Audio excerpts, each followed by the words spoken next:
અમરેલી ખાતે જુદી જુદી માંગણીઓ સબબ અમરેલી જિલ્લાના દલિત સમાજ દ્વારા કલેક્ટરશ્રીને અપાયું આવેદનપત્ર. અમરેલીના ખાતેના અમરેલી એસટી વિભાગીય નિયામક દ્વારા અમરેલી એસટી વિભાગમાં જુદી જુદી પોસ્ટ ઉપર ફરજ બજાવતા 4 દલિત કર્મચારીઓની બદલી આંતર જિલ્લા ખાતે કરવામાં આવતા અગાઉ આ કર્મચારીઓ કલેક્ટર કચેરી અમરેલી ખાતે ઉપવાસ પર બેઠેલા હતા અને પોતાની બદલી અન્ય જિલ્લે દ્વેષ ભાવ રાખી કરાયેલ હોય તેવી મૂળ જગ્યાએ મૂકવા માંગણી કરેલ હતી. તેમ છતાં આજ દિન સુધી તંત્ર દ્વારા બદલી અંગે કોઈ કાર્યવાહી ન કરતા અમરેલી જિલ્લા તથા રાજ્યના અન્ય જિલ્લાના દલિત આગેવાનોએ તારીખ 6 ઓક્ટોબર 2025 ના રોજ એકત્ર થઈ કલેક્ટર શ્રી અમરેલીને આવેદનપત્ર આપવામાં આવેલ હતું.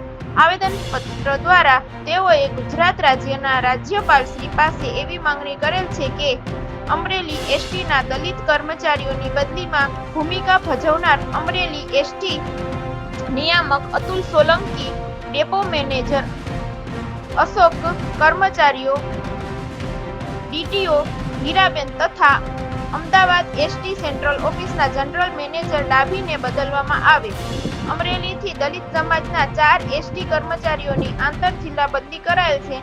એમને મૂળ જિલ્લે મૂકવામાં આવે. દલિત સમાજના આંદોલનકારી નરેશ વારા પર કરવામાં આવેલ જાહેરનામા ભંગની ફરિયાદો રદ કરવામાં આવે. એસટીના અનુસૂચિત જાતિના કર્મચારીઓનું કલેક્ટર અમરેલી દ્વારા આંદોલનકારી અંગે નામજોગ જાહેરનામું બહાર પાડવામાં આવેલ છે, જે રદ કરવામાં આવે વગેરે જેવી દલિતોની માંગણીઓ દિન 15માં સ્વીકારવામાં આવે તેવી માંગણી કરવામાં આવી છે. આ આવેદન આપવા માટે દલિત આગેવાન નરેશ વાળા, રાજકોટ ભીમ યુવા સેનાના પ્રમુખ ડીડી સોલંકી, દલિત આગેવાન ધીરુભાઈ ખીટોલિયા, માંગવાપાડ, વિકી ચાવડા અમરેલી, અશોકભાઈ બગડા રીકડિયા તથા જિલ્લાના 50 થી વધુ દલિત આગેવાનો જોડાયા હતા. બ્યુરો ચીફ ઇલિયાસ કપાસી, અમરેલી.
પ્રથમ તો અમરેલી મીડિયા મિત્રોનો ખૂબ ખૂબ આભાર કે જે પ્રથમ વખત એટલા મીડિયાવાળા અમને સહકાર આપવા આવ્યા છે.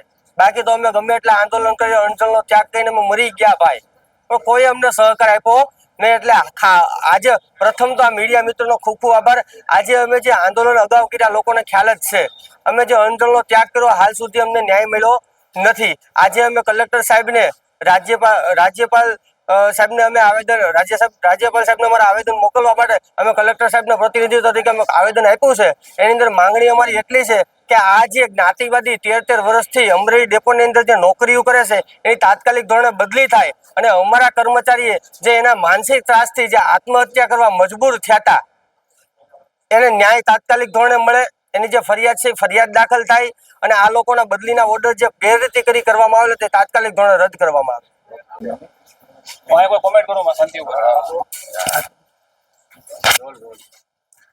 મારું નામ ડીડી સોલંકી, યુવા ભીમસેના સંસ્થાપક.